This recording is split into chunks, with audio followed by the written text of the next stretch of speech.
Lors d'une élection, une question essentielle se pose. Les médias font-ils élection? Dans la réalité, le rôle des médias sur les élections est assez paradoxal. D'un côté, leur influence directe sur le vote est limitée. On ne peut donc pas dire que les médias font l'élection. En revanche, leur influence indirecte est forte. Les médias ont un impact sur la campagne électorale. En effet, l'impact direct des médias sur le vote reste limité. C'est ce qu'a démontré dès 1940 Paul Lazarsfeld lors de l'élection présidentielle américaine.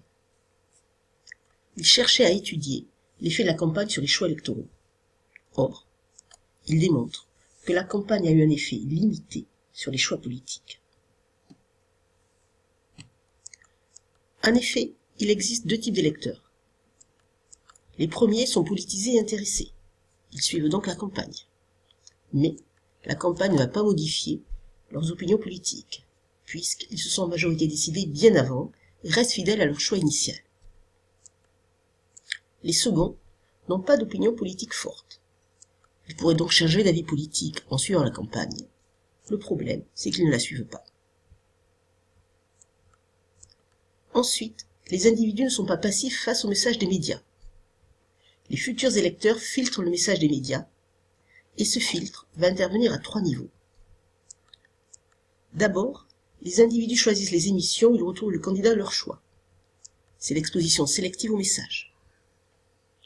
Deuxième mécanisme, le récepteur ne sélectionne dans un message que les opinions qui cadrent avec les siennes.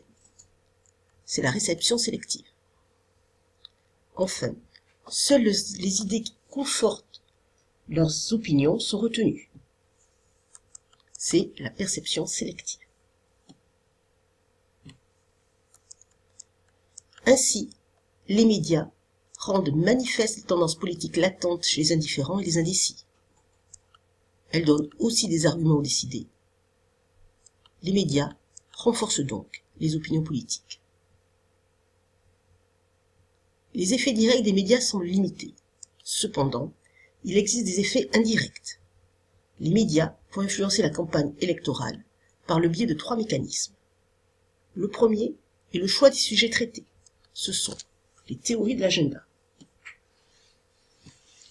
Ainsi, au cours d'une journée, ont lieu de nombreux événements. Les médias doivent opérer un tri, sélectionner certains faits et en oublier d'autres. Ils créent donc une hiérarchie. Ils classent les informations selon l'importance qu'ils leur donnent. Il y a donc une focalisation sur certains faits. Les médias définissent alors un ordre du jour.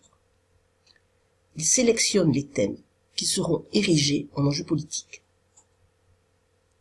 Le deuxième mécanisme est la manière dont sont traités les sujets. C'est le fait des cadrages des médias. Comme un reportage ne peut aborder tous les aspects d'un sujet, les médias vont choisir un angle. C'est la façon dont les médias présentent ce sujet. Certains points seront abordés au détriment d'autres. Les médias influencent donc la façon dont le public va percevoir le sujet. Dernier mécanisme, la manière dont sont présentées les différentes opinions. C'est l'effet d'amorçage. En effet, les médias diffusent une opinion majoritaire. Les personnes qui pensent différemment sont alors marginalisées. Elles préfèrent alors se taire ou changer d'avis. Ainsi, peu à peu, les opinions minoritaires tendent à disparaître. Les médias influencent donc la manière dont sont présentées les différentes opinions.